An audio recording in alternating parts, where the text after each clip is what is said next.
Hey everyone. Um, my name is Max O'Connor. I'm a designer at MFG.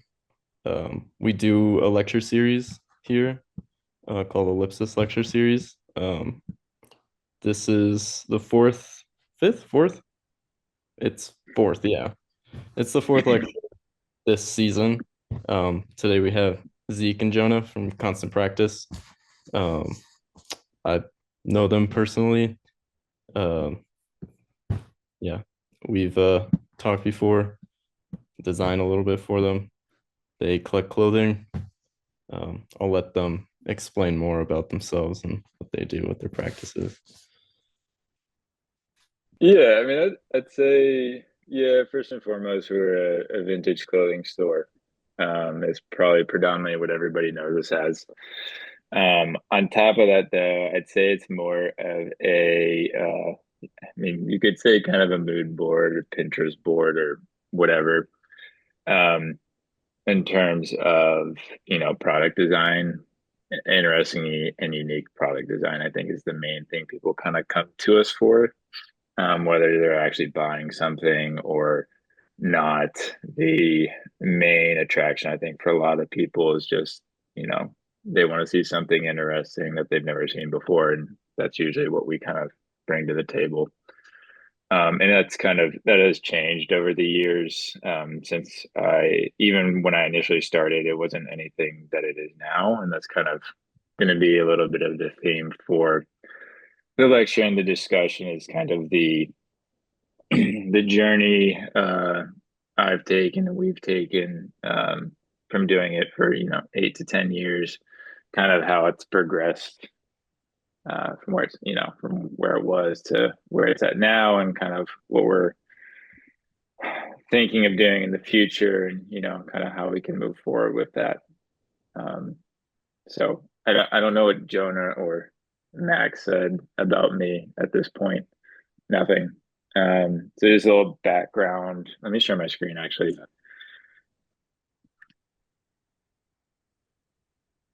This is a little quick outline. Again, kind of just want to start off with the introduction. So, like Jonah already said, he introduced himself. I'm Zeke. Uh, Basically, I started doing this about 8 years ago,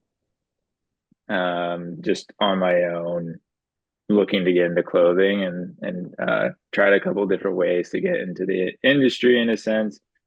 Didn't really have much luck, and I just kind of said screw it, and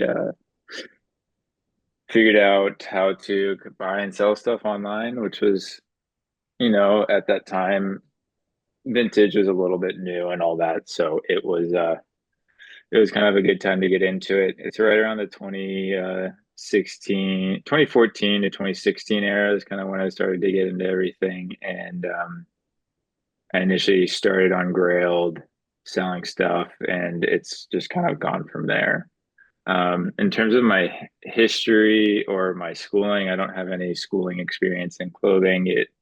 This all really stemmed from a passion and an interest and an intrigue into clothing and how I could, in essence, work in the industry, on my own terms, in a sense, and just kind of not really getting any shots. I was also working another job at the time, when I initially started, so it was just kind of a fun side thing I was doing for a while, and it's become what it's become at this point, and I do it full time with Jonah, and there's ups and downs, and it's fun, and there's lots of things we have learned along the way.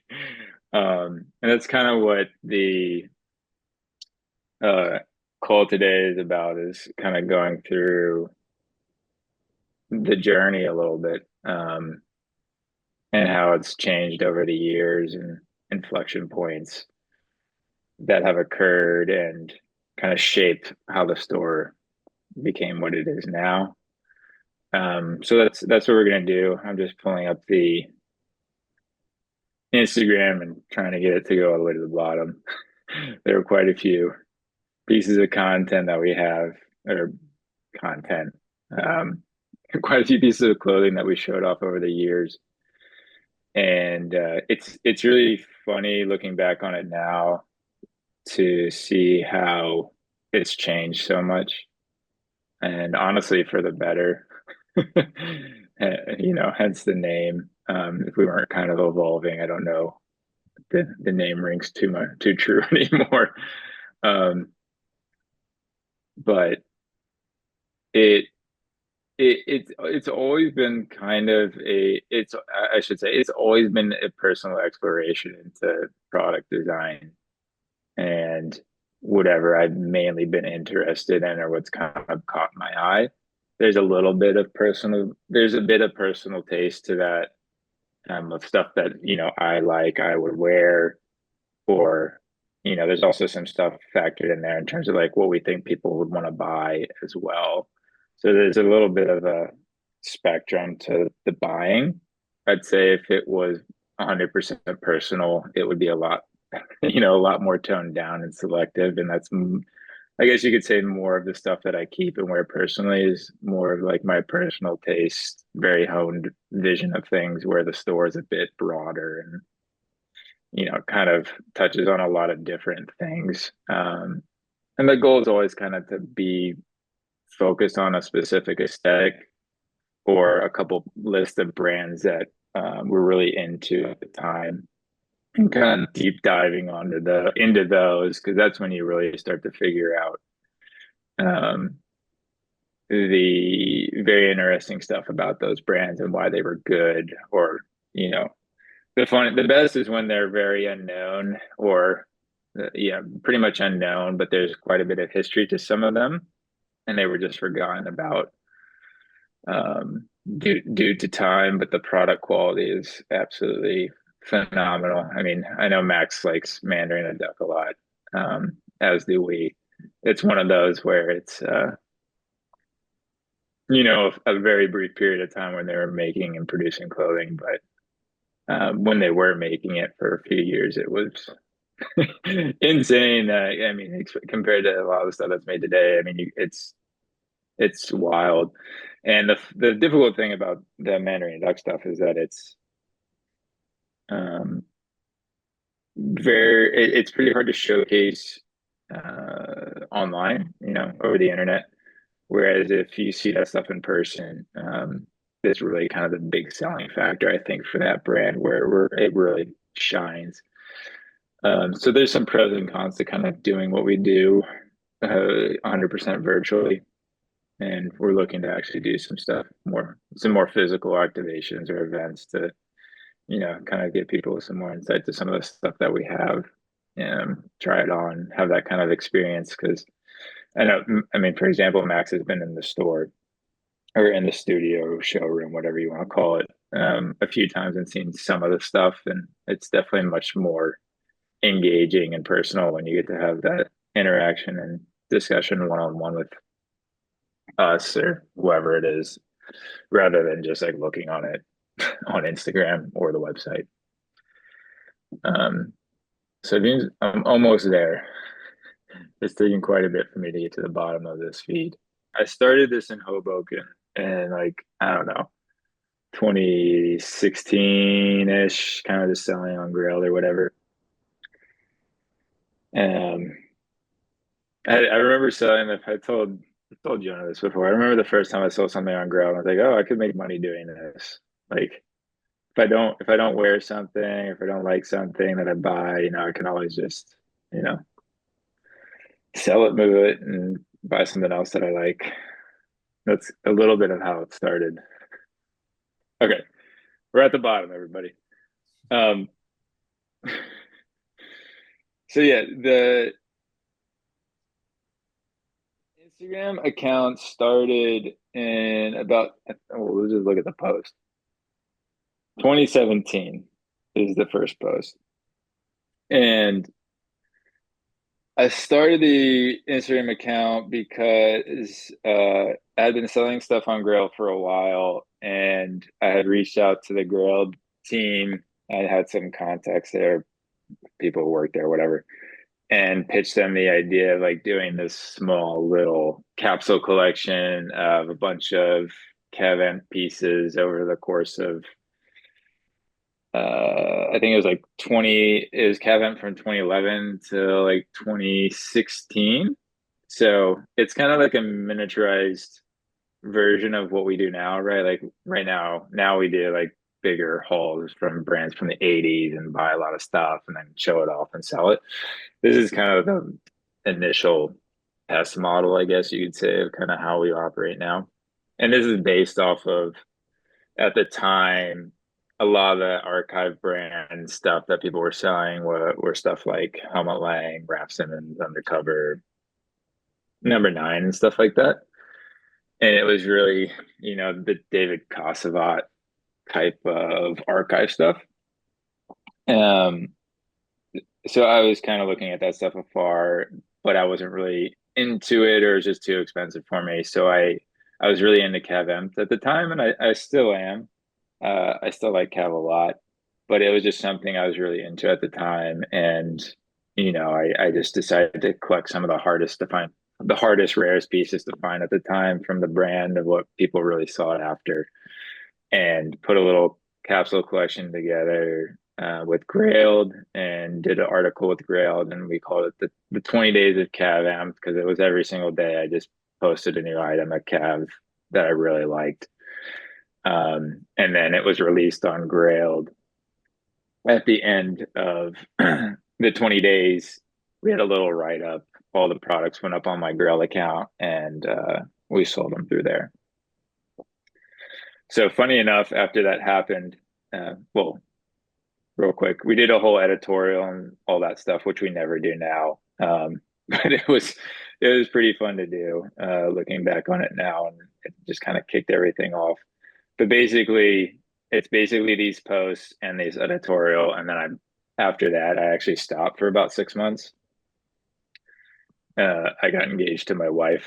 I used all the money from that to buy my wife's engagement ring, and I actually took a break after that, after the engagement and everything, because I blew all the money on on the ring, and then didn't really have any money to buy this product again. So, and I was also trying to figure out what I wanted to do from here, and how to kind of approach buying and all that stuff. And after that break and contemplating if I wanted to do it again, I ended up getting back into it, because I felt a void in my life, and nothing fills a void quite like buying clothes and selling clothes. Um, and so it kind of followed the similar vein. You see some Cav products in here, but the offering expanded into some other brands. There's some Undercover in here, which I had been selling at the time as well on my Grilled account. There's some needles, some Yoji pieces. Um, but it kind of turned into a bit of a mix of Cav Amp, Undercover, Comb, Yoji, and eventually, and you get some one-offs in here, but eventually, and Junia, and some other stuff. It's a lot of the, I'd say it's a mix of like stuff that I was interested in, as well as brands that were kind of popular at the time as well to be selling on Grailed, the typical kind of archive stuff. And as you can see, it's pretty, the product selection is pretty simple. It's very visual, it's very gripping, it's kind of loud. That's the stuff that was really moving at the time, and that's kind of tailoring my buying to what people were interested in, as well as stuff that I'm interested in, and kind of having the mix of the two. Because personally, I can't, if I'm not really into something, or very, yeah, if I'm not really into something too hard, I don't see the point in doing it. So it needs to kind of have a mix of the two. Otherwise, it just feels a bit dull. But again, just to add on to the buying, again, it's pretty simple teas and stuff like that, nothing too crazy. So this is the whole like Hoboken Cav Empt era, where it's mainly just selling on Grailed. I went by the name of Softy on Grailed, I think, if I remember correctly. And that's what the Instagram was called at the time as well. So it wasn't actually Constant Practice initially until that's it. A few years later, then I changed the name when I officially turned it into a business and had an LLC and all that stuff. Because before this was all just kind of like on the side for fun, hobby stuff. And as you can see with the photos I'm doing for this, a lot of it, it's pretty standard, straightforward. It's really just product shots, nothing too involved. You can see there are some Yoji pieces here, a little bit more Yoji, which at the time nobody was really buying going into Yoji too much. It was a bit pricier to get into, a little bit, which made it a little bit harder for people to kind of enter it. Whereas the other stuff, it's a little bit of a lower barrier to entry for that.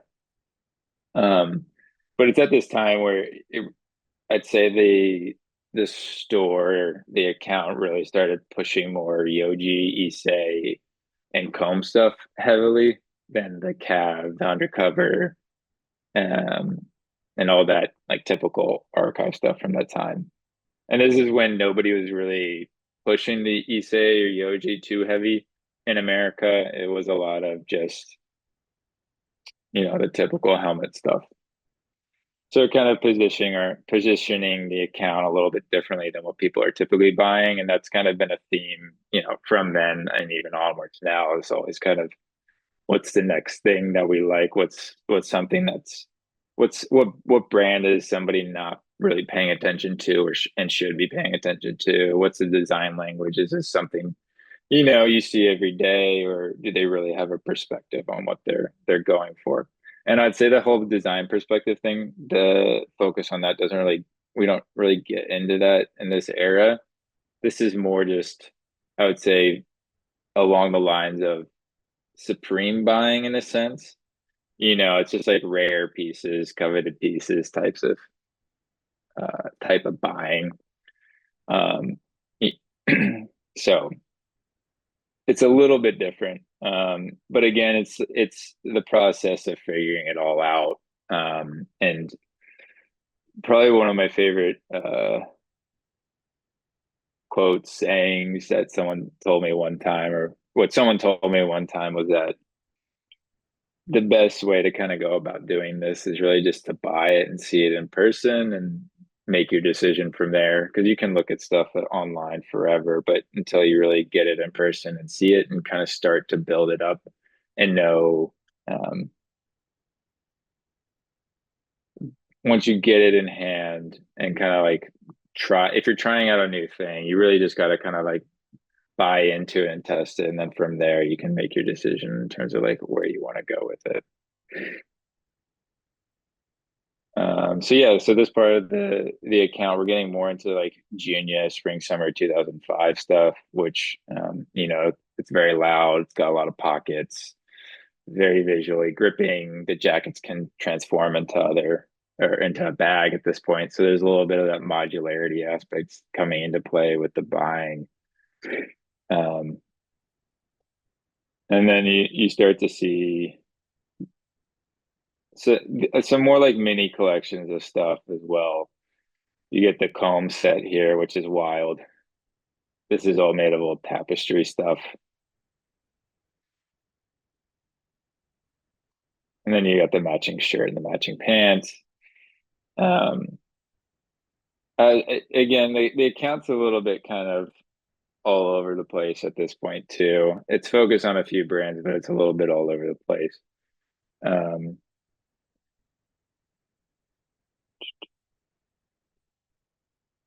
but yeah, so this is some good stuff. This is the only time I actually really like Calm, is the Comme des Garçons, is the Autumn Winter 93 collection. It's all the dip dyed stuff you see here. So there's a little bit of a mini collection we did for that I was really into at the time. Um, some great old Issei pieces, which at the time, this is an example of a piece that at the time, uh, I think for everybody, it was a little too advanced, even though it doesn't seem like a lot. This piece now, to Jonah and myself, is like one of the best Issei pieces. But back then, um, from the perspective that I had, it's just like a solid, nice piece. But now I think how the whole market has kind of shifted is this is more of the focus or more the emphasis on stuff like this versus the louder stuff that you're seeing on the feed at the current point in time. So it's just funny and interesting how the specific archive audience and customers and people involved in that space have kind of altered and shifted over the last 5 to 10 years. And it's going more from a very loud design standpoint to a very subdued, understated perspective, in my opinion. Let's see, what else do we got here? So yeah, I mean, again, just the loudness of what was being bought before is quite funny, to be honest. A lot of these very loud things are Yoji pieces, um, which at the time I would say not a lot of people really realized, I think, how much loud stuff Yoji made. A lot of people were used to assuming that a lot of the Yoji stuff was, just simple tailoring, boring, a little bit uninteresting, dark, black. So a lot of the stuff I ended up wanting to buy was a lot of the louder, crazier stuff that he did in various collections because it did focus on a lot of suiting and tailoring and muted colors, but there are quite a few collections that have extremely loud stuff going on. And so we were known for having some of the rare, louder Yoji pieces that are sought after. Um, this piece is actually really cool. It's a spring summer 2002 Issei silk gauze blazer. There's two separate layers to it. There's the outer layer and the inner layer. It's kind of like the lining of it. But you can pull them apart and basically see through the garment. And the silk dyeing process that's used, or the dyeing process on this that was used, is a traditional Japanese dyeing technique called Yuzen dyeing. That's Yuzen, which is a dyeing technique that Yoji uses on a lot of the pieces that use these very intricate and complicated prints. And I believe this is one of them as well. So again, just not to be a dead horse, but the buying during this era is very much of its own own thing. Let's see. So you can definitely see the difference between how we initially started with the CAVM stuff and the buying and the presentation at that point, and kind of where it's progressed to now with this stuff. The product shots are a little bit more involved, showing off more details. Um, Also, I think we were incorporating some outfits and stuff, if I remember as well. Yeah, doing some simple on body and the mirror pics is another thing that was quite popular when I was doing it by myself. And the funny thing is, there is some exploration going on here as well. So what we're just looking at is the 80s Royal Air Force flight suit. I dabbled into militaria as well for a little bit, just kind of experimenting, just seeing what could happen. I think that's always kind of the main theme for the store is just the constant experimentation, kind of looking for something else, maybe that we didn't think about, or maybe we overlooked, trying it out, seeing how it does. If it does well, maybe we go more into it. If it doesn't do well, maybe we don't go into it. It's just constantly looking at and showing off things that we like and going from there. From from this era, I would say probably one of my favorite pieces is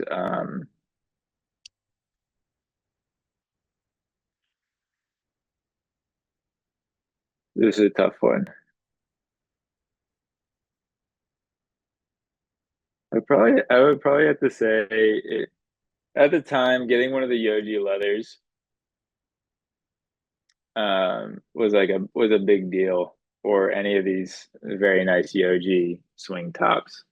Was kind of my grail at the time to be getting. And then gonna go down a little bit and see if I can find the pant again. But I think everybody's favorite pant. Uh, this is probably my favorite pant of all time. Which, okay, This is a funny story. I bought this way overpriced for what it was worth at the time, and I got it in and was pleasantly surprised of how amazing it was, and it became my favorite pant for the next, 6 years or 8 years or whatever it's been. This pant has never left my wardrobe since I got it. But at the time, I had spent way too much money on it for what it was worth at the time. Um, but I know everybody that I talked to said this is like the best pant they've ever seen. Funny enough, Max could agree, Jonah agrees. And it's just funny how Issei has become a staple for the store. I mean, I'd say it's probably one of the brands we are most recognized for at this point. But I would say that is the my favorite product that is from this era.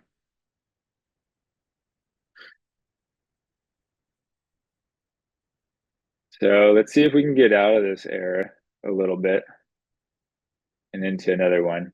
So this is all the Philly era or a mix of Philly. I was still in Hoboken and maybe a little bit of Philadelphia. Um, the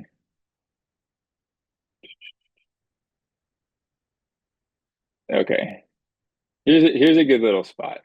Um, so up until this point, it's been the same stuff that I've been telling you about. There's been some exploration, went to some vintage military clothing. But at the time, at this point, I was also getting into vintage Armani and Catherine Hemmette and Gerbeau actually. But the only ones that were talked about were Armani and Hemmette. Um, this is maybe the second Hemmette piece I ever bought. And funny enough, we tried to sell it a few times, but it never sold. And now we actually took it off and we're just keeping it. Um, this is one of the earliest Hemmette pieces that we got. And it is, again, another example of something that nobody was or talking about at all. Nobody was very interested in. I actually learned about the brand from a some vintage Japanese stores, and again, bought a few pieces, started to figure it out, and it is probably one of mine and Jonah's favorite brands ever. It's one of those brands where the design takes over. uh the design is so subtle that for most people you're not going to notice it, and you may never notice it. And that's how this is kind of the great thing about it. And what I'm kind of getting at is just the way that she did pattern cutting is just that it's just amazing. How she does her jackets, how she does her pants. She was on another level in terms of that, and selecting the fabrics that she used to where it is a very wearable everyday product that most people would never think twice about what's going on with it, besides maybe some visually gripping things like cargo pockets. But from a the way she cuts her sleeves, the way the body's cut, it is it takes a lot of skill to do what she did. Um, and I don't think half the people or half of the companies today can even replicate anything close to what she did. Um, but I'd say that's kind of enough of a Hemnet rant for the time being. She's one of our favorites, and just another example of kind of how the buying started to change. And then speaking of Armani, these are the first two. I think the first two Armani pieces I had ever bought. Um, this has a massive backpack on the back, which is kind of funny, and you see this motif referenced a lot of different times across many different brands. But Armani was another one at the time where, again, a little bit underappreciated. And now, I mean, you can't walk anywhere without hearing about vintage Armani. I think there are hundreds of stores that sell vintage Armani at this point. And that is because there's a little bit of everything for everybody. Armani was great at, designing some crazy pieces that are very wearable, but also very simple, staple basics that anybody can kind of get on board with, from tees to shirts to, whatever. That's kind of the beauty of Armani. But I would say my favorite Armani piece from this era was that I regret selling is this one, which has this very interesting cargo pocket or kangaroo pocket detail on the front. It has these D rings that cover the center front zipper, um, that you can take off. Oh man, just looking at this makes me sad. Um, at the time, I didn't really know what it was either. It's actually from the 80s. I thought it was from the 90s. Um, just got all these nice bells and whistles and details to it that you just gotta love. There's a padded cotton jacket. The ones you regret the ones you sell sometimes. Um, but again, I guess this is a good example of how, over the course of buying, you start to figure things out, like dating things, what eras they come from. You start to learn the design language of the certain eras. Like 80s garments feel a certain way, they're finished a certain way, whereas 90 ones have this different type of finishing and stuff to them.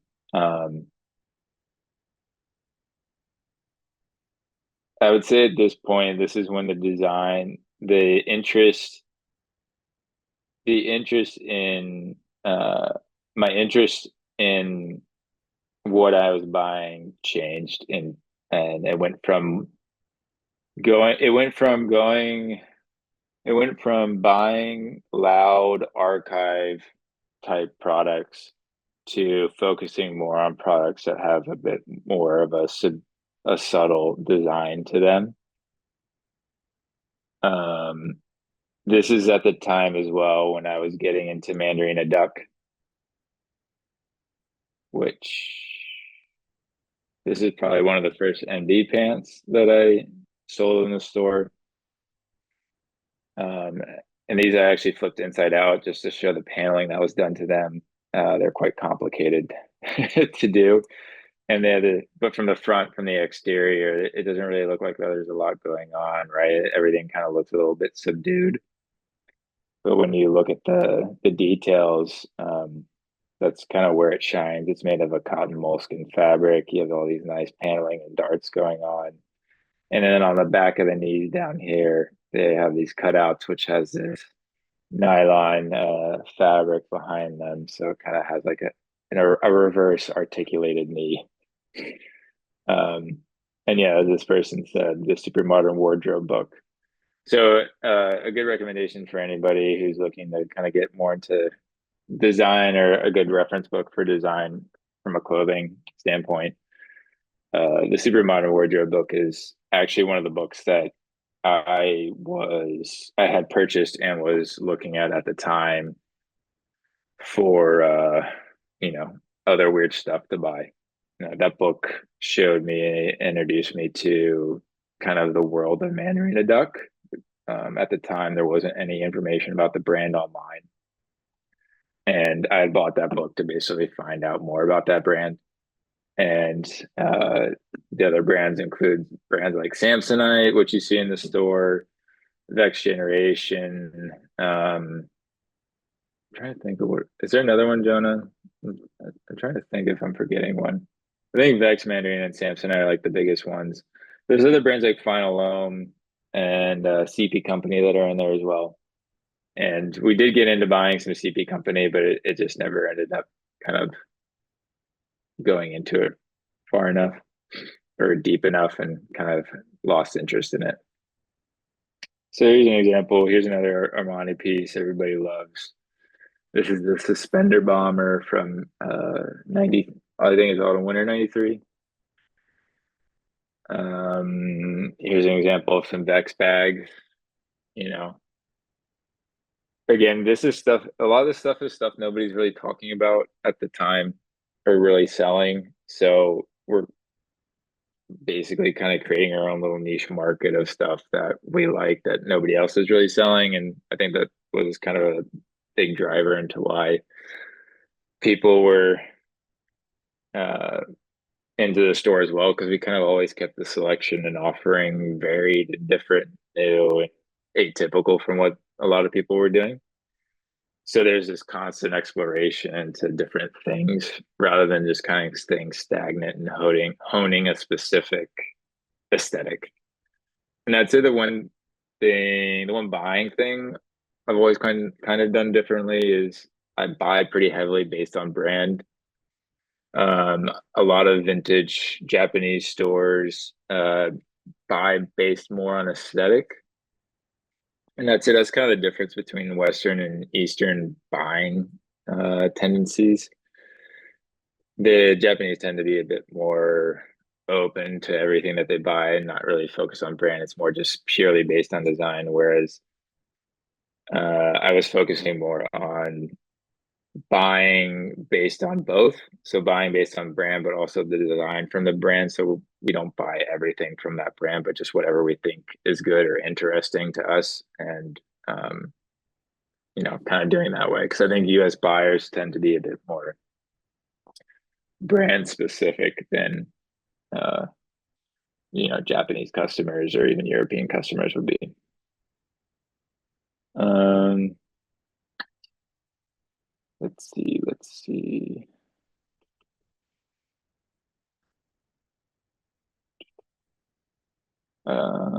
Here's another example of a Hemme piece we are selling at the time. Let's see.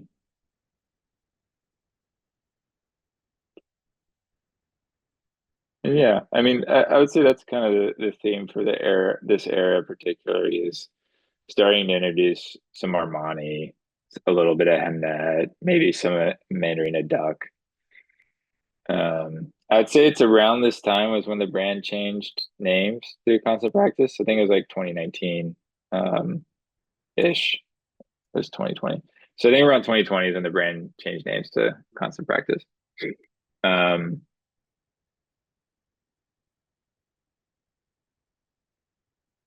let's see.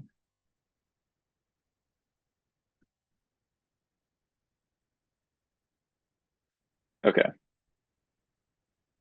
And so I would say at this point, this is basically when I moved away from Philadelphia and I moved to Richmond. Um, yeah, this is the point. And this is all being run out of the third floor room of my uh, apartment, funny enough. And it's always kind of been that way too, you know. Um, and basically, once I moved to Virginia, it kind of follows a similar path. I'd say that Armani starts to become a bit more prevalent and we start to sell it a little bit more. Here's a few examples of that. Um, but oh, sorry. Again, it's kind of just a lot of different brands, kind of expanding the offering, mixing those brands in. We tried a little bit of working with some emerging designers, which was fun. We were with this brand called Per Godesen for a bit and had some interesting pieces with him. This is pretty interesting. Max, I don't know if we've ever talked about it before, but Per uses this 3D software tool to do the modeling. for the creation of the garments, where it creates all the pattern pieces and then prints them off. This is probably what everybody in fashion uses now, but at the time, uh, it creates this really weird, interesting sculptural stuff with the pieces. Um,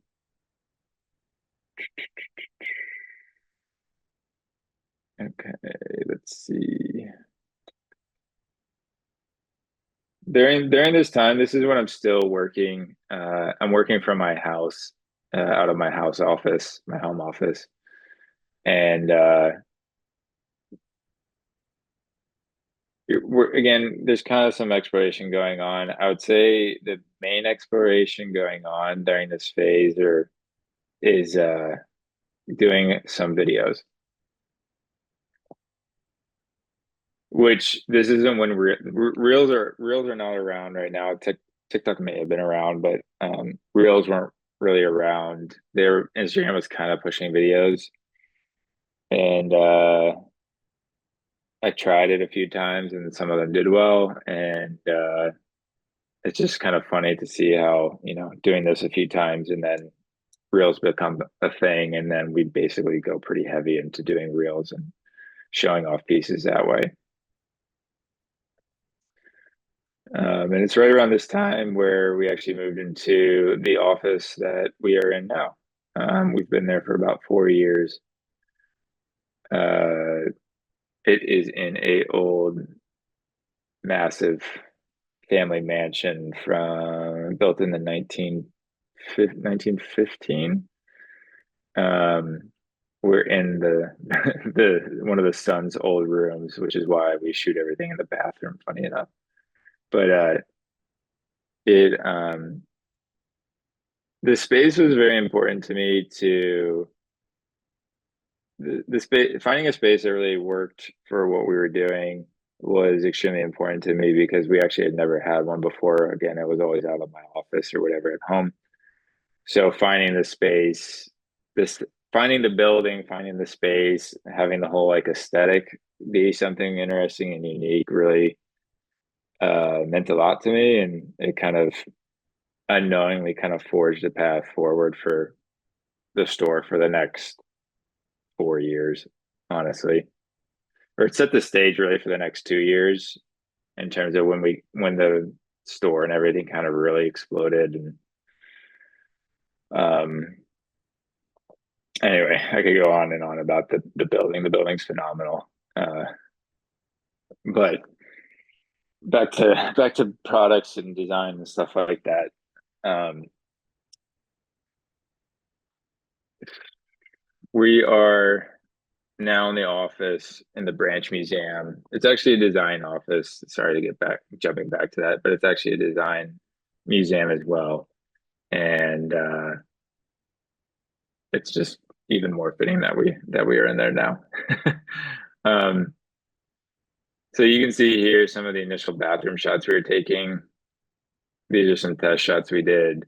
One of the hardest things is trying to figure out the right setting to shoot stuff in, to really kind of show off and capture the detail of some of these products.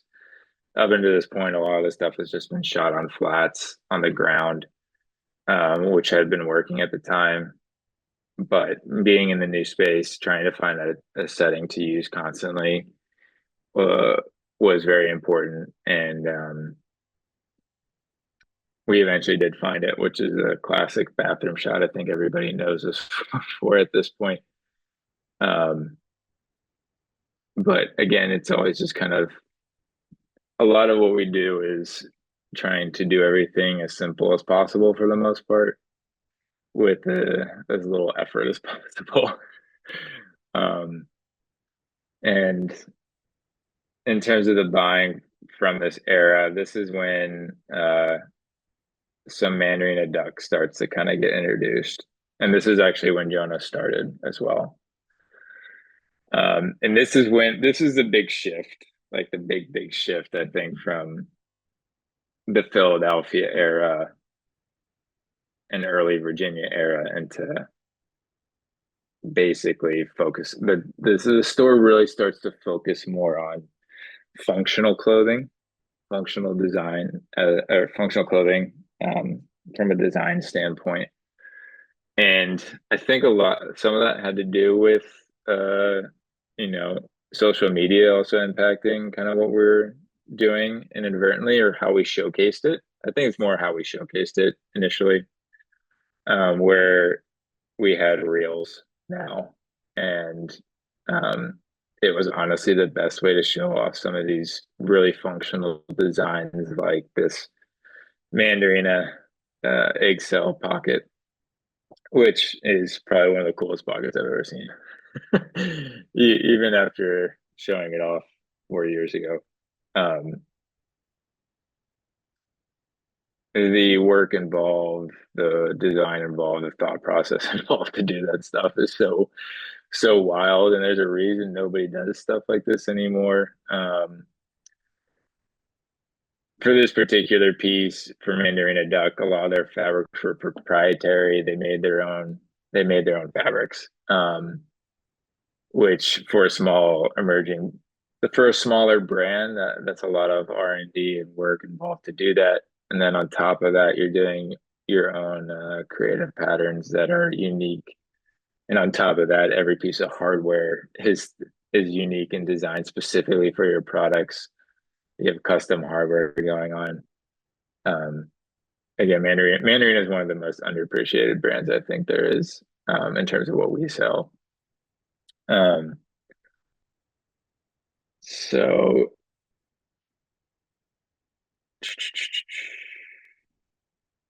So yeah, this is the MD era where similar to what we did before with Cavemt or even some of the comb collections, Yoji stuff that we are selling. This Mandarina collection was a collection that I have been working on for probably about a year and a half of just buying stuff on the secondhand market. And we did a whole, few months release. Or no, was it a few? No, it was a larger release that we did showing off a lot of the products that we had and putting them onto the website. Let's see if we can find a fun video to show off.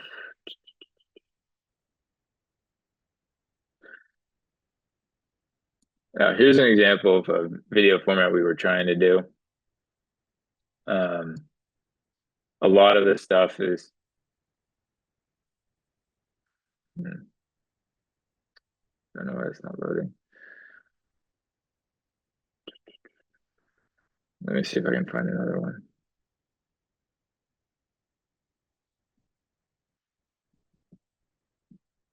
Part of what we've also tried to do is try to figure out a format to use to kind of show off some of these products in the best way possible. Um, like I said, some of the Mandarin Duck stuff is better in person, and so one of the best ways to do that, at least on the internet, is to do the videos for it, showing off the function and design for those pieces. And this is kind of when we really got into the whole real epidemic or pandemic. But I mean, it does show off it does show off the products the best way possible. This is one of our favorite MD pieces that we sold. It is a 2000s Mandarin Duck jacket. The cool thing is that the pockets are actually placed behind uh, on the back side of the jacket, so that you have to unzip the side seams to access them, which is pretty fun. So it gives the illusion of a hidden pocket in a sense.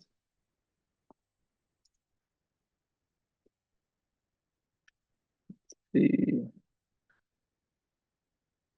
Also at this time we do some additional content around the brands that we're selling or promoting at that time and kind of pushing. This is an example of one of the Mandarin photos from a Mandarin Duck store from the early 2000s. It has this very futuristic, clean line, kind of like I guess the best comparison we usually give. It's kind of like acronym and Helmut Lang kind of sandwiched together a little bit. There's a little Jill Sonder as well into the brand. Um, And it's the goal of these pieces of content is really just to kind of show off the design language and the vision of the brand in in a non-product specific way, but trying to tell a story more holistically than just specifically for the products. It's not something we always do, but it is a nice touch if we can find that specific type of imagery and content to use as well. So as you can see, I mean, you can see here, there's like a clear line in terms of the visual presentation of the pro and how visual. There's a clear distinction in terms of the visual presentation for the content, and that also ends up um, being true for the products we're selling as well. You still see some Yoji and some other a little bit louder stuff, but it'll start to shift to some new brands that were really interested too. And um, so you have like your staples and then the new brands that we're introducing at the time. And one of our favorites unto this day is uh, Gerbeau from the 80s. And this is another example of one of those brands nobody really was caring all too much about at the time. Um, it's another one that I stockpiled for a year or two and amassed a large collection of them. The biggest thing for me about Gerbeau that was interesting and unique at the time is they are, especially for the 80s products, is it is all about modularity and allowing the user to kind of wear the garment how they want to wear it or how you can transform the garment into something else. The let's see if I can find a good example of that. This is one of our favorites. Another one we regret selling. This is a double layered jacket that Gerbeau did. As you can see, there are lots of strings, buttons, snaps, extra pieces of fabric for a strap. It they're really always into just how can we kind of mess this thing up, but their fabric selection, the colors, and the design choices make the products really, really good because this could go horribly wrong if you don't know what you're doing or don't have a good perspective. So you can just slap it on anything and it works. And there are some Gerbeau pieces where, I mean, it did happen where it just doesn't make sense and it doesn't look good. But from an 80s standpoint, they were definitely clicking on all cylinders. And that's kind of a lot of the stuff that we pushed because it was definitely the best stuff that they did was the 80s years. We have another one. This is another Gerbeau piece from the 80s. It features their very notable hooded life preserver motif. I'd say this is probably one of their most iconic designs that people even reference to this day. And it's quite funny how they came up with it. They're basically just like, oh yeah, we should put a life. It's like wearing a life preserver over a jacket, and how do we kind of like put this together with some snaps and some string and make it work. But it creates this very interesting shape, and it's unlike anything I had ever seen at that point in time. Again, the theme is the exploration aspect of trying to find something I have not seen before. Because if I haven't seen it before, I'm sure a lot of other people haven't seen it before, and that kind of drove a lot of the buying that I was doing still do now, but um, it's kind of been the theme for the store. Here's another Girbeau piece um, where they have the pocket on the ankle. Funny enough, very, very atypical. I don't think anybody does this anymore. It's a good way to lose something. Here's another one. This is a great one where the wearer can actually determine how they want to wear the pant. You know, whether you tie them in the back, kind of like an apron a little bit, or they're tied in the front. And you can wear them either way. Their pockets work both ways. So again, that modularity, let the wearer do whatever they want to do with it. Um, it's the Jerbo way. And that's because, again, if you think about what we went through previously, I mean, a lot of the stuff that was being sold or showcased is quite different than this stuff. Um, so again, it's something a lot of people were new to seeing at the time, so it's fresh to everybody. Also, at this time is when we were actually selling a lot of Catherine Hammett, and one of her most iconic ones, which I think everybody knows at this point, is the cargo bomber.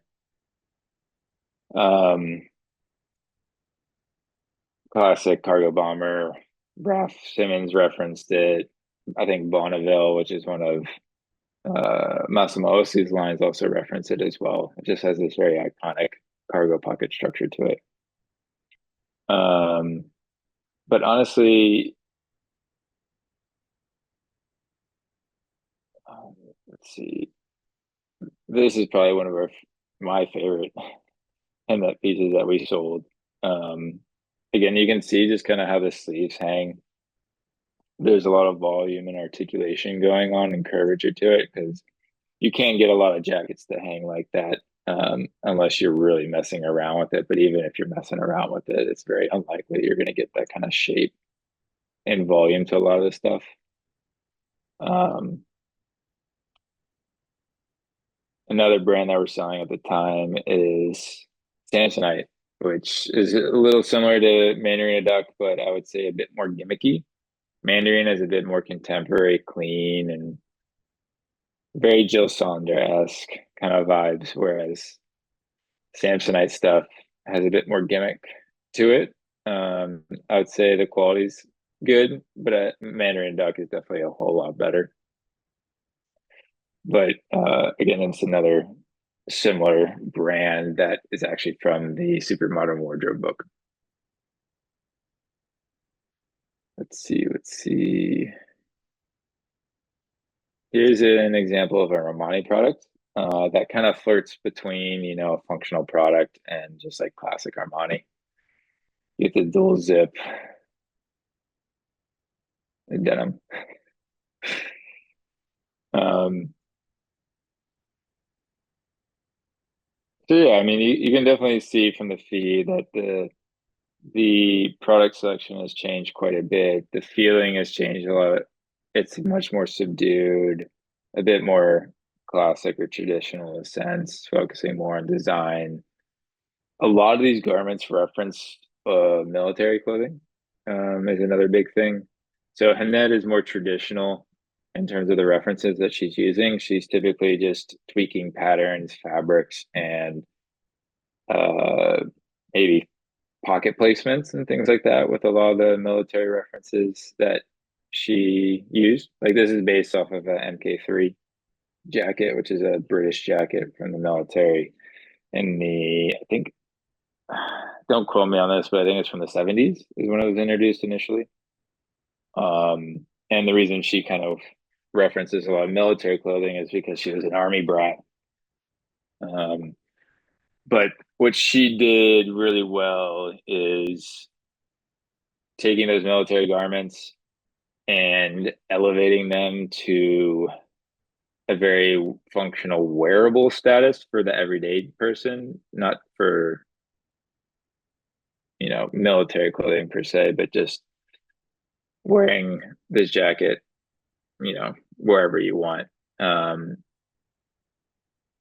And she updated it from a patterning standpoint predominantly and a fit standpoint because a lot of military garments are pretty much cut a very specific certain way very generic way since they're going to a lot of different people, whereas Hemnet's modifying and tweaking those to make them very Hemnet-esque. And you can see a lot of that in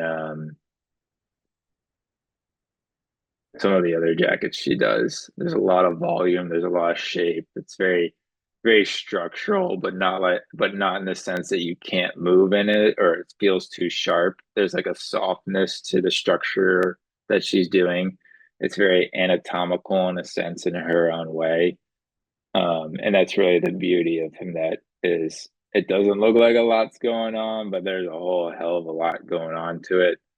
It's really something you got to put on and wear and study and think about. That's where the appreciation comes from, just like the shape of this. There's another one I would miss. This is a good one. And one of the best things about Hemnet is, besides her jackets, which everybody loves, I would say her pants are phenomenal. And Jonah and I have been studying a lot of Hemnet pants recently, and we think a lot of the stuff that she was doing is she just knew how to do the patterning in the right way in the leg so that there's enough room in the right spots. And that gives a nice shape to your leg as well when worn. It's very it's all about like the draping of the pant. And in today's world where everything's done on a computer and CAD and all that stuff and everything's kind of flat, I mean, these pants are, again, it's something where you have to basically put them on and compare it to something else that's made today. And you got to really start to think about why it's fitting and feeling a certain way when you move in it compared to something newer that may not feel right for whatever reason. We could go on and on about her trousers. Some of the best pants, hands down, probably ever made in our opinion, because they're products that were designed very well. The fabrics are hard wearing, and um, you can beat the living crap out of them. And that's the stuff that Joan and I personally gravitate towards a lot. So again, I'd say, and that's like one of those brands where it's very personal to us. Whereas Armani, or yeah, I'd say Armani for me is a little less personal. It's just kind of like interesting stuff. I don't own a lot of it, but it's very well made, visually gripping products. Not always visually gripping, but they're just very well made. Um, let's see if we have another. There's an Armani one. Yeah, these are great in person. Um, Not to jump around back to Gerbeau, but just to show off another one of our favorites that we sold. This is a monstrosity, at a different level. Um, this one is funny just because it's pretty thrashed, but I think it shows you the value in a very interesting design. Um, because even though it is thrashed and torn, it is actually extremely hard to find, very unique in its own right. Um, you have all these snaps and zips, and you can modify it, pull it, zip it, do whatever you want to it. And that's really the mass appeal, I think, to the Gerbeau stuff. Um, let's see what else.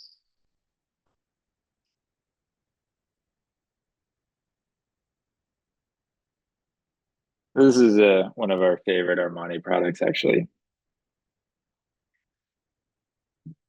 Just the fact that you can pull the hood out of the back and snap it onto the front.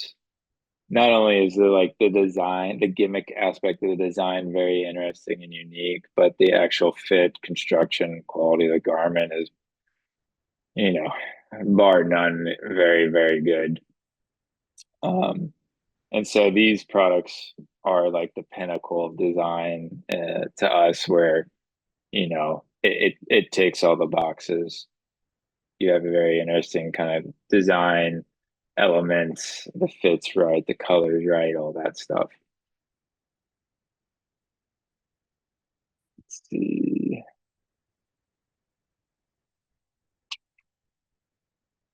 how are we on time? Kind You can of go for as long as you need. For dude, what? I've been watching the scroller creep up, you know? yeah. Okay. Um, yeah, there's just so much to kind of go over. Um, but I feel like we're touching on bits and pieces as we go along. Um,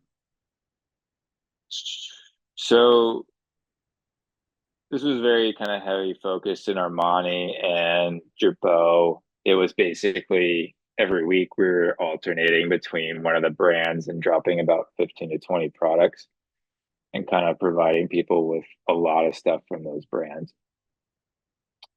Um, After a while, we did shift and kind of go back to more of a uh, randomized approach to the content we're doing and the offering we're doing. So you can kind of see here, it's pretty consistent theme and feeling to what's going on.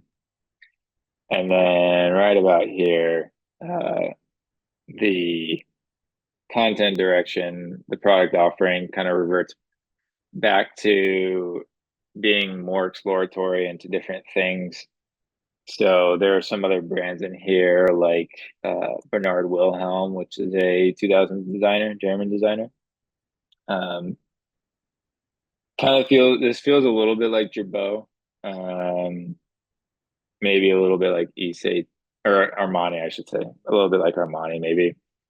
So at this point, we're trying to find brands or products that we're interested in again that are not really talked about that fit in with what we're into right now. Um, this is a really fun, interesting product, which is the idiom hat, which is yeah, the headphones are built into the cap. It's an aviator cap with built-in headphones where you can plug them into your phone or CD player or whatever, and snowboard or ski down the mountain with it on, listening to some tunes.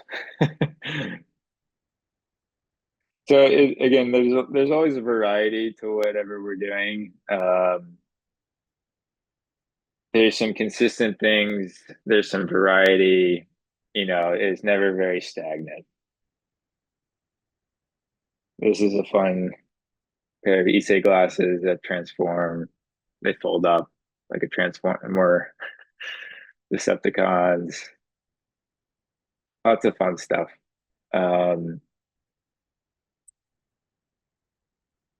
and yeah, I'd say this in this particular era of the store, it is more focused on showing off products a little bit from a real standpoint. So trying to buy products with these very functional elements that can transform, change shape, visually gripping to look at from maybe a pattern standpoint as well. For example, like this bag, Issei bag.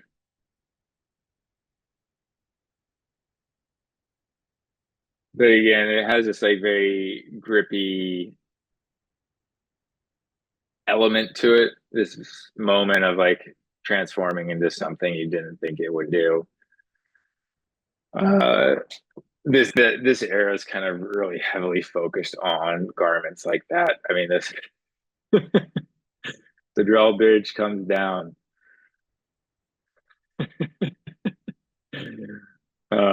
Just stuff like that. It was really kind of gripping the whole, taking the internet by storm. I feel like a little bit because a lot of those products, they could be funny to anybody. They could be interesting to anybody. It's not just people that are fashion nerds that could appreciate that or get a kick out of it.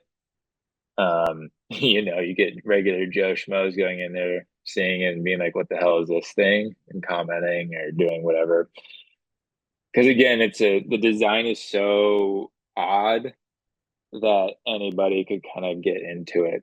Whereas like stuff like Hemnet, it's so subtle. It's really for like fashion heads that are really into it, that really want to like go deep, too deep that nobody cares about it deep. Whereas that one, anybody could look at that thing that's funny, interesting, get a design idea from that. It doesn't matter. Like how that one, we always bring that one up.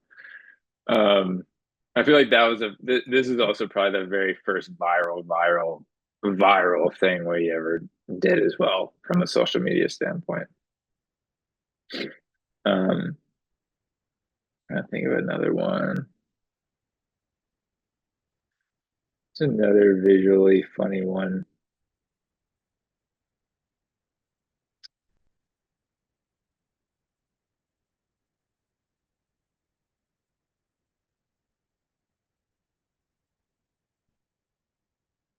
Yeah, I mean, there's another. This is a pair of Bernard Wilhelm glasses. Again, really, really odd. Anybody can kind of look at that and be like, "What are those?" Kind of like a "What are those?" type of moment for a lot of people. Not something Johnny and I really like at all, personally, which is more just visually gripping and interesting. Kind of tailored it more. It's more tailored towards what the audience would probably like more than what we necessarily like. So there's always that kind of tension going on with the store. The A6 boots is another fun, interesting design. Again, they're massive stompers. Something a lot of things, a product nobody really probably even knew A6 made at the time. But these are actually like current season or new. But again, not kind of limiting ourselves to just the box that we've made, but exploring beyond that. We also were selling some Oakley stuff at the time, mainly footwear. And here's an example of kind of the some different type of content that we started to introduce occasionally. This is the old Oakley store from the early 2000s that was back in California. It really fully embodies the Oakley vision of how a store should look from an Oakley standpoint. And it's a cool kind of through line, storytelling moment, you could say, for the brand, for like what we're doing, trying to sell their old vintage stuff and kind of showing off old stuff visually of what the store used to look like, kind of bringing up some nostalgia maybe as well. So it all kind of builds into the branding and all that stuff.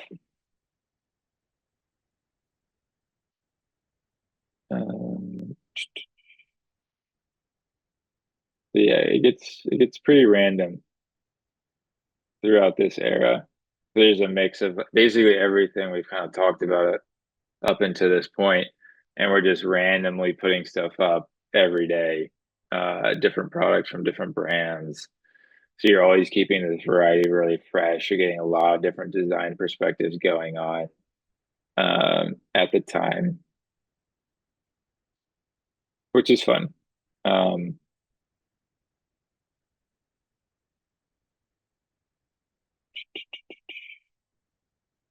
And I'd say this theme kind of like continues for a while. And then we did one of the, I'd say, when was this? In 2023, one of the major drops we did in 2023 was around the Solomon Adventure 7 shoe, which was a shoe from the early 2000s. It's a shoe Jonah and I like a lot. And we collected, I don't know, 150 pairs of them and kind of did this whole branding storytelling event for the product, for the shoe, not just showing off the shoes that we had, but editorial content of the shoe from magazines and all that stuff. We also did a where is it? Sorry. We also did a YouTube video kind of going on a deep dive discussion into the Avenger 7 shoe model, as well as all the previous models that led up to that. So you get this whole history of Solomon and how they came to the Avenger 7, which was really fun to do. We had Joe Ingram from Vortex on there to help because he's a Solomon enthusiast. And we just kind of chatted it up and talked about the shoe. And of course, we had to do a reel for it, kind of showing off the functional design element of it. And again, the main thing was of the shroud is just to hide the laces and keep them secure and tight. And we can't leave out the parody that we like to do every now and then from a content standpoint. Kind of builds into the branding and the I don't know if the aesthetic or the mood of the store a little bit, because a lot of the stuff we do is also typically quite playful and not very serious, even though we're handling some of these very interesting, rare things. It's always trying to take the piss out of it a little bit. And yeah.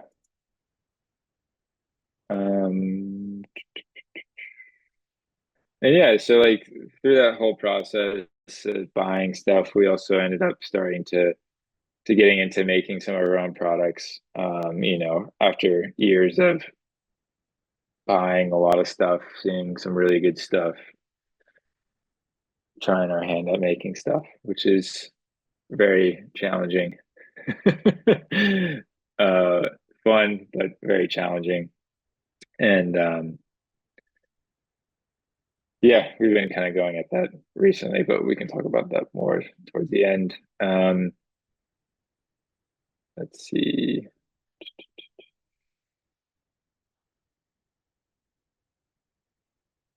Okay. Yeah, and I'd say this is the end of 2023. And in 2024, it's more or less a lot of the same stuff. We started introducing some more brands. A few of them were an 80s brand called Claude Montana, which is an industry head type brand. We also did some design work, and work with Christopher Rayburn, where we actually made our own backpack with them, a silver backpack. Trying to think of what else.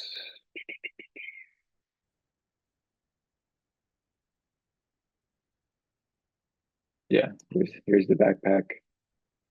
And this was fun because this was a fun collaboration we did with them, just because Rayburn's kind of known for doing these backpacks through his various collections, and we reached out to him and asked if he would help us make a gorilla backpack. I really like gorillas. I thought it'd be just a fun concept to do, and they did a great, wonderful job working. They were great to work with, and we came out with a really fun, interesting product. It's kind of merging the two worlds of, us selling. We sold quite a few of the archive bags that Rayburn had, and the end of that work was us making, the gorilla backpack with them. And so there's kind of that through line there of, us being interested in the brand and selling some of those products, and then making some of those making a product similar to what we were selling before, but just kind of our own twist and specific to us.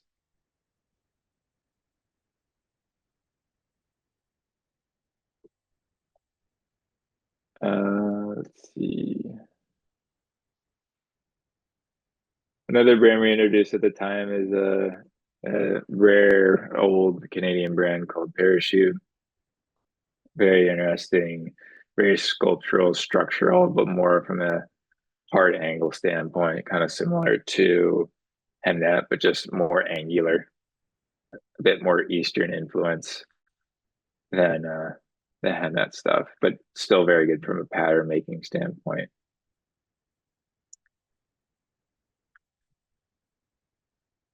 And yeah, I mean, we can probably just jump ahead a little bit more because it's more or less a lot of the same stuff, just a constant evolution and changing. Um, at this point, though, in 2024, I would say just visually from an aesthetic standpoint, we started to try to go more in a different direction. We're also making a lot more products now on our own and going through that process and trying to figure out, all that design stuff. So the store's kind of shifted in its presentation a little bit more now too. And focusing, I'd say the last few months, it's been really focusing more on just very minute, small details that we personally like. It's becoming more of like a personal diary now and focusing on the things that we really, really like, whether it's really gripping or not to certain people. Um, as long as we find it interesting, that's kind of what we're moving towards more of, and less of the visually gripping stuff. Let's see. Yeah, this is a bit of a louder one, but this one is just wild in person. Uh, and then one of the more simplified ones, I would say, but just as good, is this cargo pant from Parachute. But yeah, that's kind of been the whole journey, and I mean, I feel like it talked about the same themes over and over again, but it's really just been kind of, the constant exploration has been a main theme. But now I'd say the exploration is a bit less, and the goal now is to be a bit more refined with the approach and really focus on the things that we are interested in more than like trying to satisfy the algorithm a little bit. Um, and that also plays in part to, the stuff that we make. The more stuff we make, the more kind of everything kind of needs to align together. But in terms of where the store is now, and we focus predominantly mostly on 80s men's just because it's honestly probably some of the best design stuff, in our opinion, that you can find even today. I mean, I think the only brand really, this is a hot take, but the only brand really doing anything interesting would probably be Phoebe Philo or maybe Bottega. But really, Phoebe Philo is really doing stuff that you look at the imagery that she uses or that she takes for the products, and it gives me that feeling that I get when I see a good vintage product or when we shoot vintage products that are really good. There's just something about the way the product sits and looks, and it has a feeling to it. And I think that's the big thing that's missing a lot today in a lot of products. A lot of products just feel very flat. They don't have an it feeling. They don't feel like they have a life to them. Whereas a lot of 80s stuff has a lot of life in it. Um,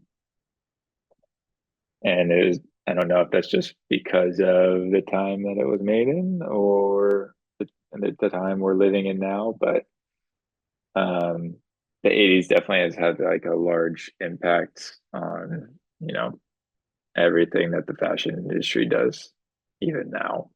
So, yeah, I guess I'll just end it there and we can open up for questions. I know I ranted for a while, kind of going down memory lane, but yeah,